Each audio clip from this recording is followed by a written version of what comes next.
신약성경 마태복음 7장 13절부터 29절까지 말씀입니다.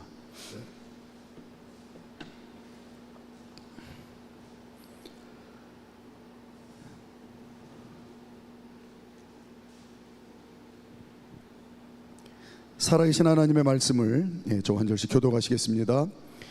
거짓 선지자들을 삼가라. 양의 옷을 입고 너희에게 나오나 속에는 노략질하는 일이라.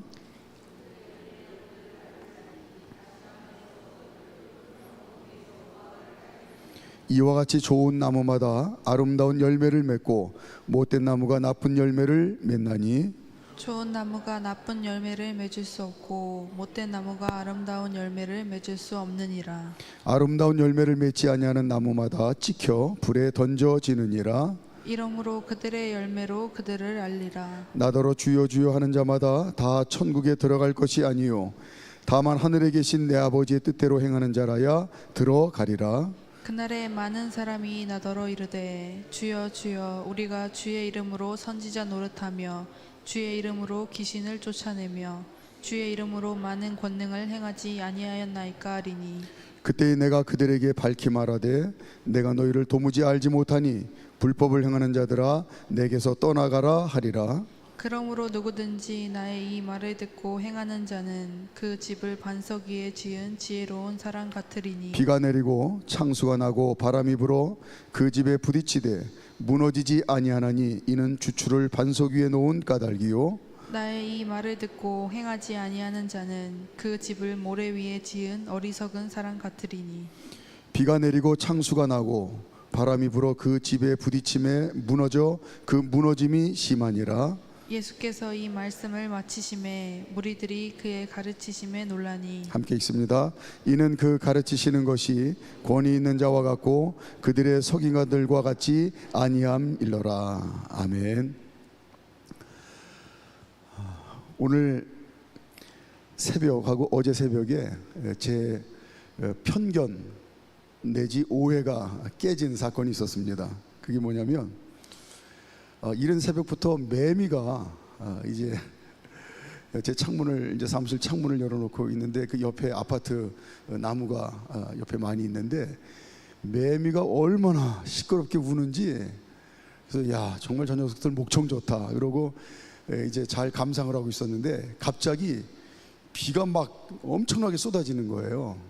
그래서 첫 번째 이제 제 편견이 깨진 게, 옛날 어린 시절에 개미들이 막 떼를 지어서 이동을 해요. 그럼 어른들이 야 비 온다 빨리 그 고추 넣은 거 또 빨래 넣은 거 장독대 덮고 어른들이 막 서두르던 그런 기억이 있어요. 그래서 이 개미들이 벌써 일기를 미리 예측하고 준비하는 이제 그런 이제 기억들이 있어요. 그래서 저 매미들이 비가 올 줄 알았으면 울던 거 그치고 빨리 집으로 돌아갔을 텐데 비가 막 쏟아지는데도 여전히 매미가 비를 맞으면서 엄청나게 우는 거예요. 그래서 매미가 비가 와도 요동치 않고 우는구나 라고 하는 거를 이제 오늘 새벽 어제 새벽에 그렇게 생각을 했습니다. 그래서 한 가지 느껴진 생각이, 우리가 하나님 자녀로 하루하루 살아가는데 때로는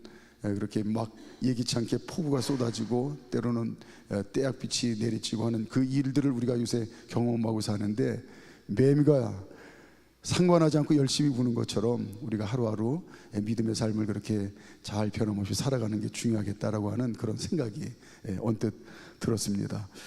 오늘 말씀, 예수님 말씀에 이 세상 모든 사람들이 두 가지의 길을 이제 걸어간다라고 이렇게 말씀하고 계십니다. 그 중에 하나는 넓은 문으로 들어가서 넓은 길로 가는 그 길로 가는 사람들이 있다. 그런데 이 길로 가는 사람들이 많답니다. 하지만 안타깝게도 이 길은 멸망으로 가는 길이랍니다. 13절 말씀, 13절 시작. 좁은 문으로 들어가라. 멸망으로 인도하는 문은 크고 그 길이 넓어 그리로 들어가는 자가 많고. 또 반대로 나머지 한 길은 좁은 문으로 들어가서 좁은 길로 이제 걸어가는 길이라고 합니다.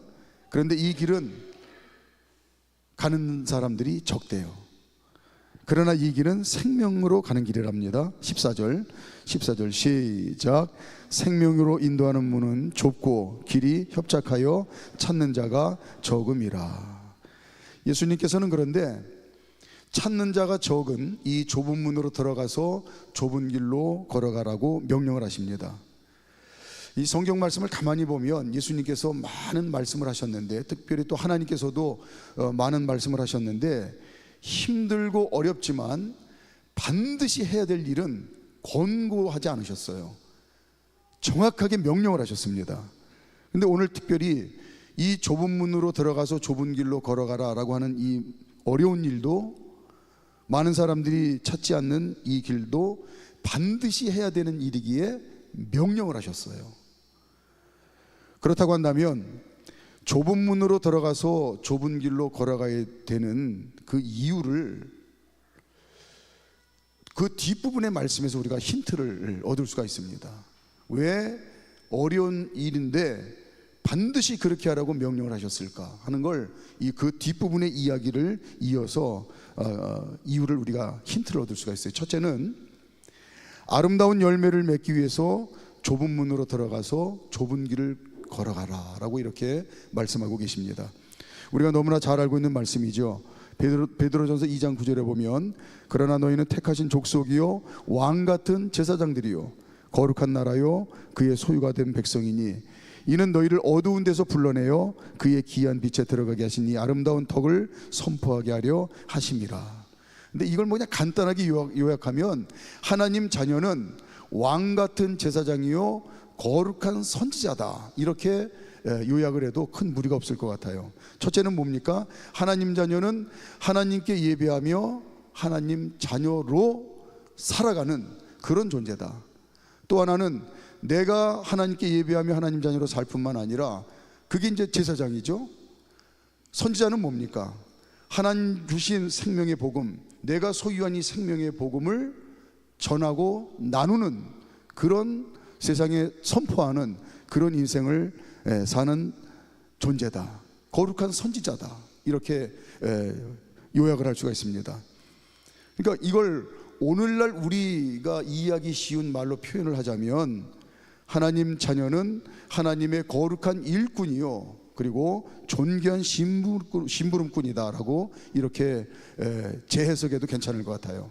무슨 얘기냐면, 하나님 아버지께서 가장 소중하게 여기고 중요하게 여기고 반드시 이루어야 될 일들을 하나님 자녀에게 맡기셔서 그 귀한 일들을 행하게 하셨다, 이 이야기죠. 그러니까 하나님 자녀는 왕같은 제사장이요 거룩한 선지자다. 하나님 자녀는 하나님의 거룩한 일꾼이요 존귀한 심부름꾼이다, 이렇게 말씀하고 계십니다. 자, 그러니까 오늘 본문 15절을 보세요. 거기서 선지자라고 했고 22절에도 선지자라고 했는데, 바로 하나님 자녀로 살아가는 지금 나를 얘기를 하는 거예요. 나를. 15절 시작. 거짓 선지자들을 삼가라.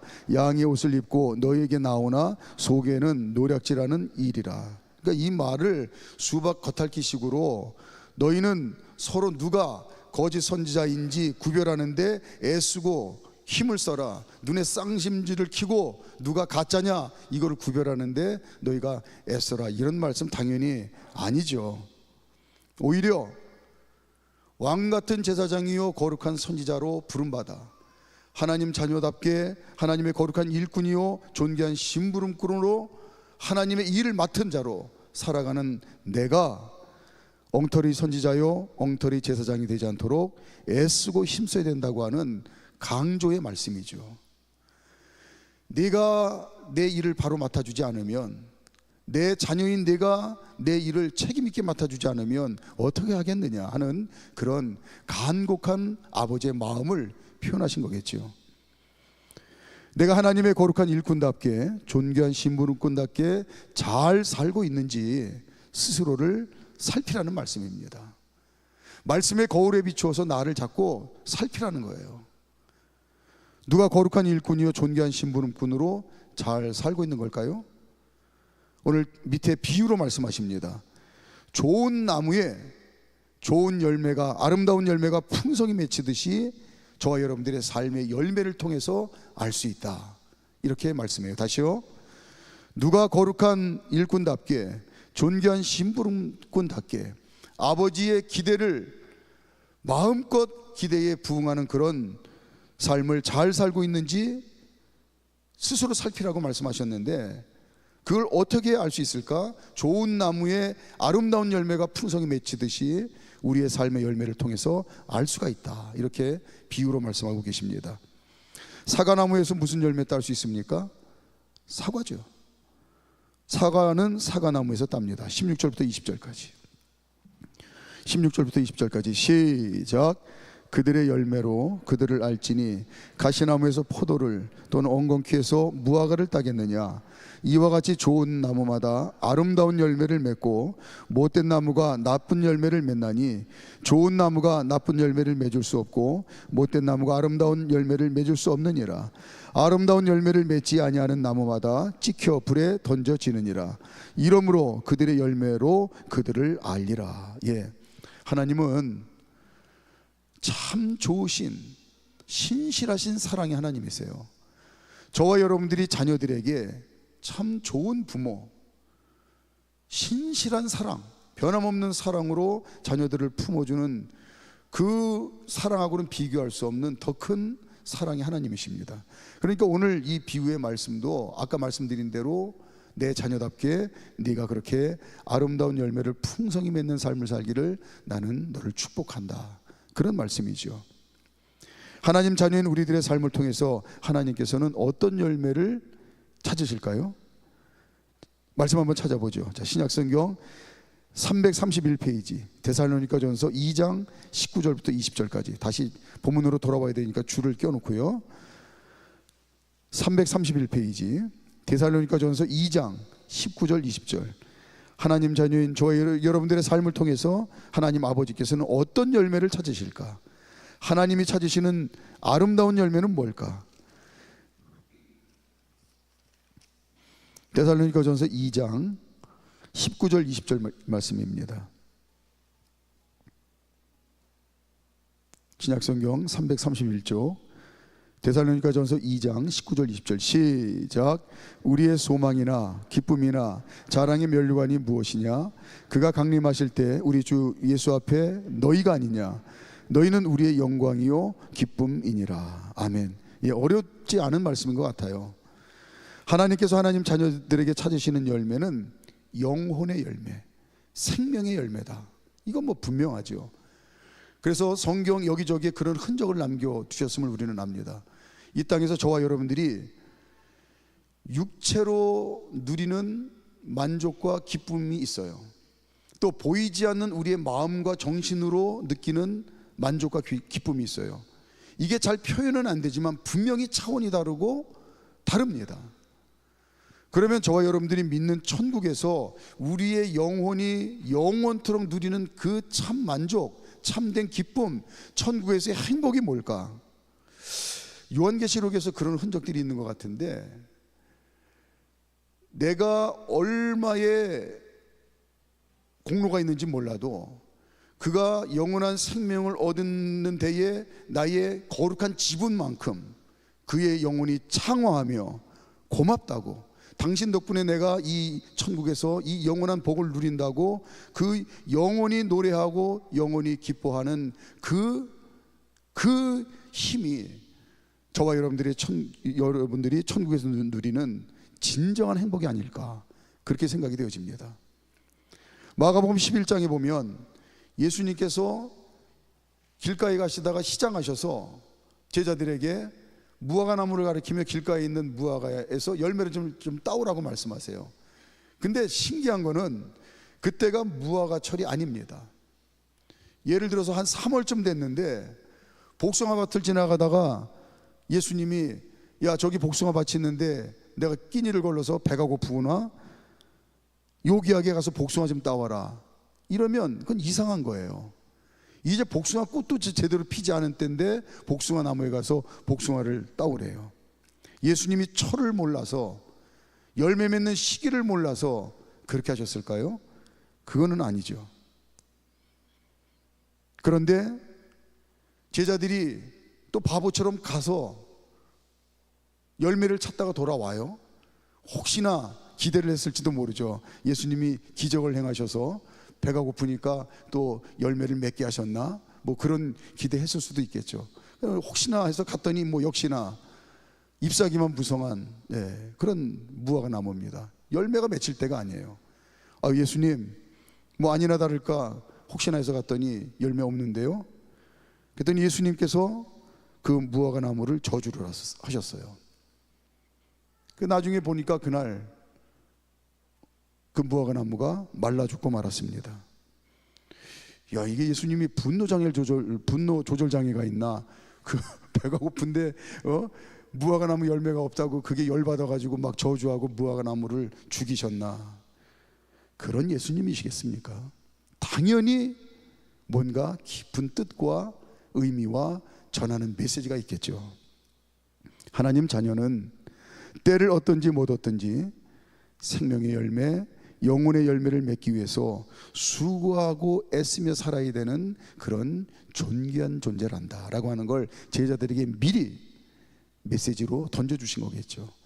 지금은 너희가 나와 이렇게 다니지만 나를 통해서 너희가 하나님 자녀가 될 거고, 하나님 자녀인 너희들에게 아버지께서 가장 귀하게 여기시는 이 일을 너희에게 맡기실 텐데, 그게 바로 생명의 열매, 영혼의 열매를 너희가 풍성히 맺는 건데, 이거는 때를 얻든지 못 얻든지 너희가 열심히 수고하고 애써야 될 일이다 라고 하는 걸 미리 예수님이 말씀하신 거겠죠. 생명의 열매, 영혼의 열매를 맺기 위해서는 말 그대로 수고하고 애써야 됩니다. 좁은 문으로 들어가서 좁은 길로 걸어가는 힘든 일이에요. 하지만 이 수고와 애씀이 하나님 자녀들이 이 땅에서 가장 존귀하게 사는, 가장 보람있고 가치 있게 사는 그런 생명의 길이라는 겁니다. 영원한 하늘나라의 보화를 쌓는 가장 거룩한 투자라고 하는 거예요. 아까도 제가 말씀드렸지만 영혼의 열매를 맺고 생명의 열매를 맺는 그 일이 영원히 천국에서 누리는 진정한 보화다라고 하는 걸 앞에서 우리가 미리 지난 시간에 살펴봤죠. 연결이 되는 이야기입니다. 이런 의미에서 먼저는 아름다운 예수님이 찾으시는 이 아름다운 열매를 맺기 위해서 좁은 문으로 들어가서 좁은 길을 걸어가야 된다. 어렵고 힘든 일이지만, 영혼의 열매, 생명의 열매를 맺는 일이 힘든 일이지만 가장 가치 있고 귀한 일이기 때문에 이 일을 힘써라라고 얘기하고 있습니다. 두 번째는 하나님의 뜻과 생각을 제대로 알기 위해서 좁은 문으로 들어가서 좁은 길을 걸어가야 된다고 말씀하고 계십니다. 저는 말씀을 이제 묵상하고 준비하다가 이게 제일 저는 와닿았어요. 하나님의 뜻과 생각을 제대로 아는 것, 이거야말로 이것만큼 좁은 문으로 들어가서 좁은 길로 걸어가는 것처럼 어려운 일이 어디 있을까라고 하는 그런 생각을 했습니다. 하나님 아버지의 뜻은 분명합니다. 하나님 자녀들이 복된 인생을 살게 하시는 거예요. 복된 인생을 살도록 구체적으로 계속해서 저와 여러분들에게 말씀해 주십니다. 그게 하나님 아버지의 사랑이에요. 자, 구약성경 이번에 한번 찾아볼까요? 278페이지 신명기 10장 구약성경 278페이지. 저녁 시간이라 제가 일부러 PPT 안 하고 그냥 이렇게 말씀 찾습니다. 구약성경 278페이지 신명기 10장 12절 13절 너무나 우리가 잘 알고 있는 말씀인데, 하나님 아버지의 뜻은 분명합니다. 하나님 자녀인 저와 여러분들이 복된 인생을 사는 거예요. 육신의 부모님의 뜻은 분명합니다. 자녀가 행복한 인생을 사는 거예요. 그리고 하나님께서는 하나님 자녀들이 복된 인생을 살도록 구체적으로 끊임없이 계속해서 말씀해 주십니다. 신명기 10장 12절 13절 시작. 이스라엘아, 내 하나님 여호와께서 내게 요구하시는 것이 무엇이냐? 곧 내 하나님 여호와를 경외하여 그의 모든 도를 행하고 그를 사랑하며 마음을 다하고 뜻을 다하여 내 하나님 여호와를 섬기고 내가 오늘 내 행복을 위하여 내게 명하는 여호와의 명령과 규례를 지킬 것이 아니냐. 아멘. 다시 본문으로 돌아옵니다. 하나님 아버지께서는 하나님 자녀를 이 땅에서 살게 하시는 방법 중에 하나가 다 제각기 다른 형편과 사정 가운데서 별의별 일을 다 다르게 겪도록 그렇게 살게 하세요.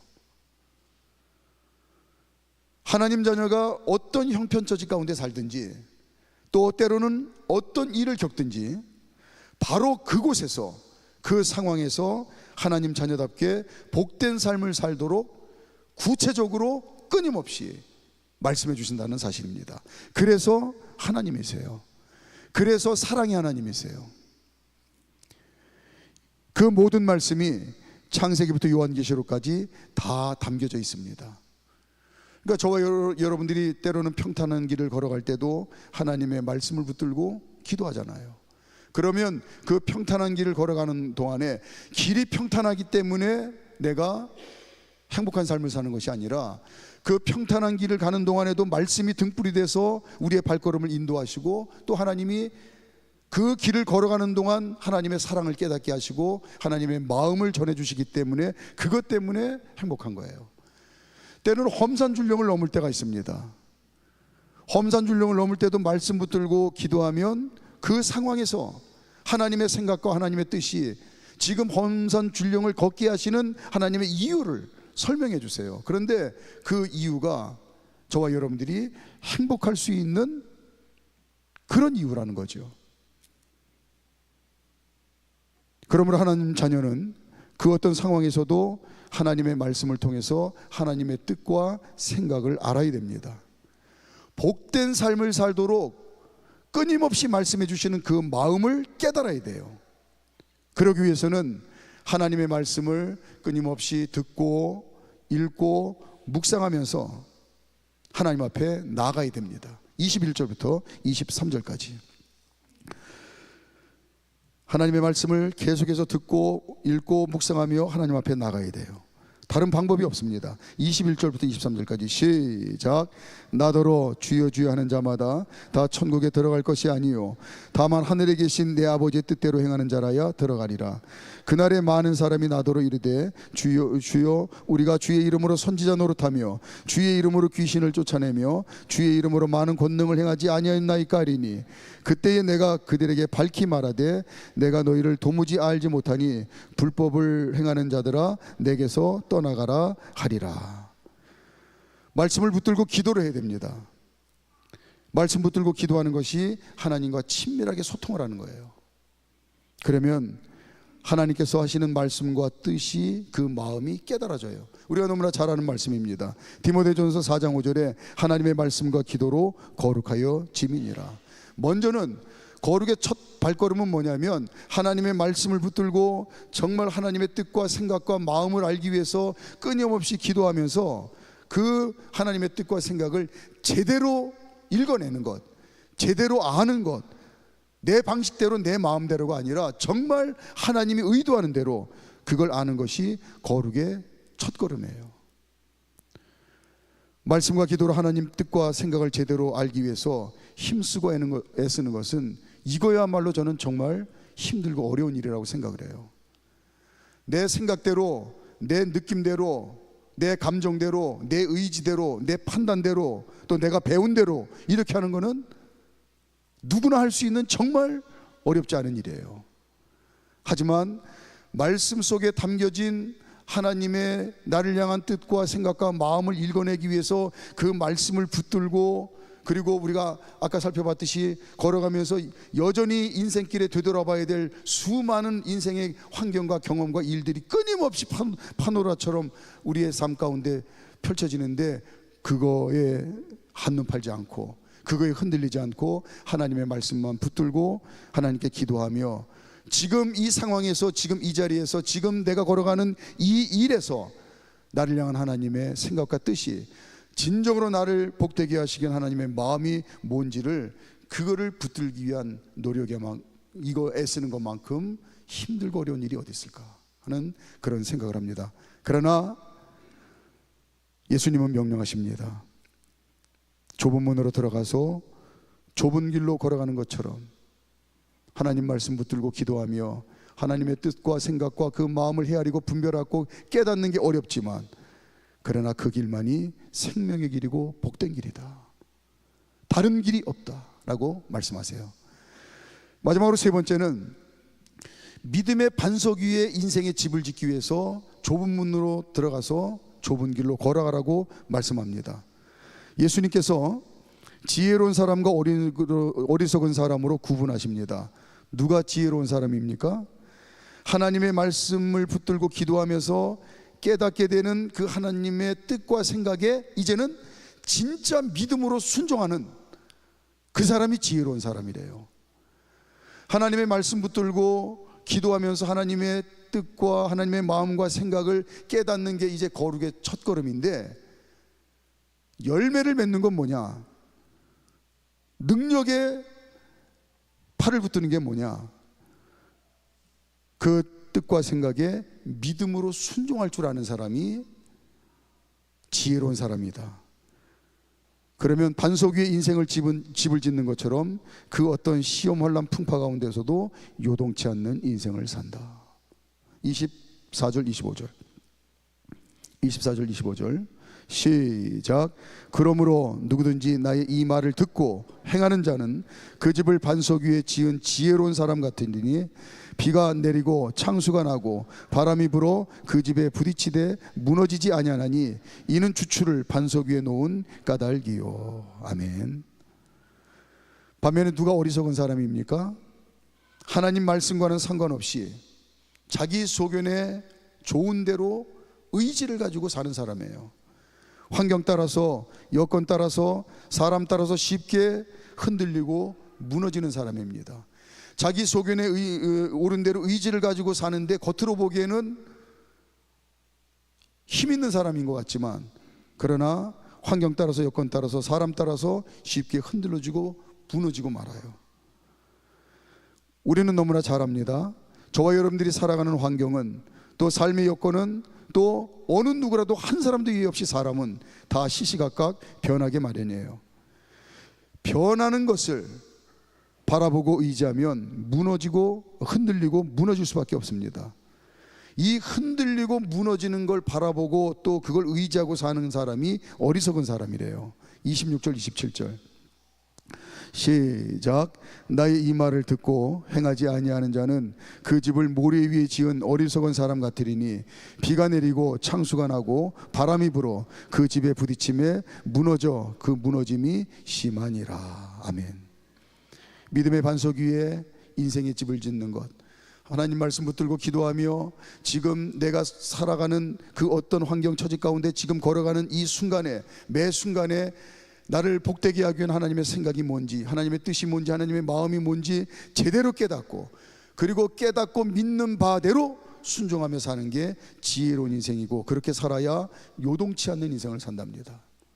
하지만 환경 따라서, 여건 따라서, 사람 따라서 이제 쉽게 흔들리면 무너지는 인생을 산답니다.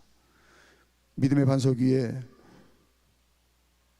인생을 세우고 살아가는 일은 좁은 문으로 들어가서 좁은 길을 걸어가는 것처럼 어려운 일이지만 그것이 진정으로 네가 복된 인생을 사는 길이다 라고 그렇게 말씀하고 있습니다. 정리하겠습니다. 어렵고 힘든 세 가지를 얘기하시네요. 첫째는 내가 원하는 열매가 아니라 하나님께서 찾으시는 생명의 열매, 영혼의 열매를 풍성히 맺기 위해서 사는 것은 힘들고 어렵답니다. 하지만 좁은 문으로 들어가서 좁은 길로 걸어가라고 명령하십니다. 내 생각, 내 경험, 내 감정을 앞세우는 것이 아니라 말씀 붙들고 기도하면서 하나님 뜻과 하나님 생각을 제대로 깨닫고 사는 것은 정말로 힘들고 어려운 일이지만 그 좁은 문으로 들어가서 좁은 길로 걸어가야 된다고 명령하십니다. 내 소견에 옳게 여기는 대로 소신껏 사는 것이 아니라 깨달아진 하나님의 뜻과 생각대로 믿음으로 순종하며 사는 것은 어렵고 힘든다고 합니다. 좁은 문으로 들어가서 좁은 길로 걸어가야 되는 일이라고 합니다. 그러나 좁은 문으로 들어가서 좁은 길로 걸어가야 하나님 자녀답게 풍성한 복을 누리며 산다고 예수님께서 말씀하세요. 예수님을 진짜 믿고 믿는 대로 순종함으로 약속하신 풍성한 복을 누리는 하나님 거룩한 자녀들, 지금까지도 잘 살아왔지만 이후의 삶이 그렇습니다. 주님 말씀대로 저는 지금까지 좁은 문으로 들어가서 좁은 길을 걸어가는 이제 믿음의 선한 싸움을 싸워왔습니다. 주님 앞에 서는 날까지 이 믿음의 선한 싸움 더 잘 싸우겠습니다. 담대한 믿음의 용기를 가지고 이 믿음의 삶을 더 잘 살겠습니다. 다시 한번 말씀 앞에 저희가 믿음을 새롭게 하고 또 결단할 때에 하나님께서 오늘 너에게 이 말을 통해서 내 마음을 전해준 보람이 있구나, 그렇게 하나님 기뻐하시지 않을까 싶습니다. 아무쪼록 오늘 말씀 마음판에 새기고 말씀대로 더 멋지게 승리하는 사랑하는 성도님들 되시기를 주님의 이름으로 축복합니다.